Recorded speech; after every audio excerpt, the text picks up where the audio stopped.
दोस्तों को हमारे YouTube चैनल ज्ञान विद सुनील 2452 में स्वागत है। आज हम लोग को पढ़ना भारत का भूगोल, जो कि हम लोग बेसिक से स्टार्ट करें सीधे एकदम अंत तक ले जाएंगे और इतना अच्छा समझ में आएगा कि लाइव में कभी ज़िंदगी में आपको ऐसा समझ नहीं आया। जैसे हम कोचिंग में पढ़ाते हैं अपने, वैसे ही आज यहाँ पढ़ाएंगे। चलिए स्टार्ट करते हैं हम लोग वीडियो। देखिए, आज हम लोग को समझना भारत की स्थिति, ठीक ना। भारत की स्थिति हम लोग दो तरीके से समझते हैं, एक महाद्वीप के बारे में और एक कहाँ से, ग्लोब से। एक महाद्वीप से समझते हैं, कहाँ से, ग्लोब से। तो सबसे पहले हम लोग को कहाँ पढ़ना है, महाद्वीप का। तो देखिए, आपको बचपन में याद करते चले आए हैं, भारत एशिया महाद्वीप के कहाँ है, दक्षिण भाग में स्थित है। कहाँ पे, दक्षिण भाग में स्थित है। तो देखिए, एशिया महाद्वीप है।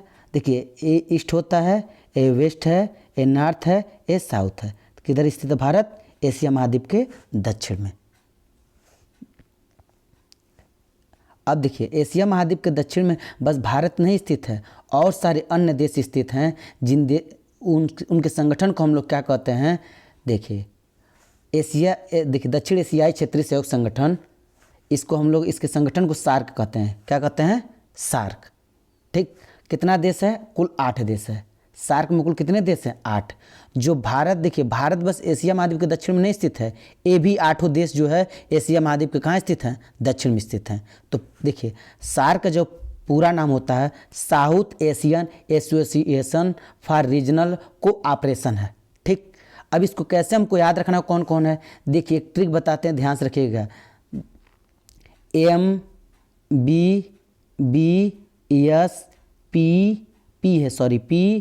PAIN। यम मतलब क्या है, देखिए मालदीव है। यम मतलब मालदीव। बी मतलब देखिए आपका बांग्लादेश है। फिर बी मतलब आपका भूटान है। देखिए MBBS, यस मतलब श्रीलंका है। पी मतलब आपका पाकिस्तान है। और देखिए ए मतलब आपका अफगानिस्तान है। आई मतलब प्यारा देश अपना इंडिया है। और एन मतलब क्या, आपका नेपाल है। तो याद रहेगा ना, MBBS PAIN, यानी MBBS बन के किसका इलाज करेंगे, दर्द का, यानी पेन का। याद रहना चाहिए दोस्तों, बहुत आराम से समझा दी। आगे चलते बढ़ते हैं। आगे देखिए दोस्तों, जो हमारा महाद्वीप में बस उतना ही समझना रहता है भारत को। अब हमको समझना है आपको ग्लोब में। किस पे, ग्लोब में। तो देखिए, जो ग्लोब मतलब पृथ्वी, ग्लोब मतलब पृथ्वी का छोटा रूप है, क्या कहलाता है, ग्लोब कहलाता है। देखिए, ग्लोब के बीचों बीच से एक रेखा जाती है, इस रेखा का नाम क्या है, भूमध्य रेखा नाम है, ठीक ना। और इसके ऊपरी भाग को हम लोग क्या कहते हैं, उत्तरी गोलार्ध कहते हैं, और नीचे वाले भाग को हम लोग क्या कहते हैं, दक्षिणी गोलार्ध कहते हैं। और देखिए, भूमध्य रेखा से 23.5 डिग्री ऊपर एक रेखा जिसका नाम क्या है, कर्क रेखा, जो भारत के बीचों बीच से कहाँ है, भारत के बीचों बीच से होकर के गुजरती है। देखिए, यानी आपको पता हो जाना चाहिए। देखिए, यानी जब भी कोई कहे, ठीक ना, भूमध्य रेखा के आधार पर भारत की स्थिति किधर है, उत्तरी गोलार्ध में। बस ये भी कोई कह दे, अगर पृथ्वी के आधार पर भारत की स्थिति कहाँ है, उत्तरी गोलार्ध में। कहाँ पे, उत्तरी गोलार्ध में। देखिए, पूरी तरह से उत्तरी गोलार्ध में है, कहीं पर भी दक्षिण गोलार्ध में नहीं है भारत। कहीं पर भी देखिए दक्षिण गोलार्ध में भारत नहीं है, कहाँ है, पूरी तरह से उत्तरी गोलार्ध में। तो आपको एकदम दिमाग में बैठ गया होगा, भूमध्य रेखा के आधार पर भारत किधर है, उत्तरी गोलार्ध में, और पृथ्वी के आधार पर भारत किधर है, उत्तरी गोलार्ध में स्थित है। ठीक, अब आगे नेक्स्ट चलते हैं। देखिए, जो कर्क रेखा 23.5 डिग्री से होकर जाती है, 8 राज्यों से होकर जाती है। पहला क्या, गुजरात है। दूसरा राजस्थान है। तीसरा आपका मध्य प्रदेश है। चौथा छत्तीसगढ़ है। और 5वां झारखंड है, ठीक ना। 6वां जो पश्चिम बंगाल है।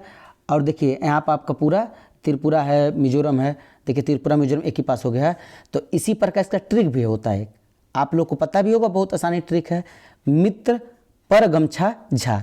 मी मतलब मिजोरम, त्र मतलब त्रिपुरा, प मतलब पश्चिम बंगाल, र मतलब राजस्थान, ग मतलब गुजरात, म मतलब मध्य प्रदेश, झा मतलब, ठीक है, देखिए छा मतलब छत्तीसगढ़, झार मतलब झारखंड, ठीक ना दोस्तों। याद रहेगा, आपको बहुत आसानी समझ में आ जाएगा। इसके बाद हम लोग नेक्स्ट में पढ़ेंगे देशांतर रेखा के आधार पर भारत की स्थिति। कहाँ पे, देशांतर रेखा के आधार पर। दोस्तों, वीडियो अच्छा लगा तो आप लाइक कीजिए, जितना हो सके उतना शेयर कीजिए। हम पूरा भूगोल आपको कंप्लीट पढ़ा देंगे, ऐसे कोई रटने उठने की जरूरत नहीं है, बस पूरा समझ में आ जाएगा। थैंक यू सो मच, मिलते हैं हम लोग नेक्स्ट वीडियो में।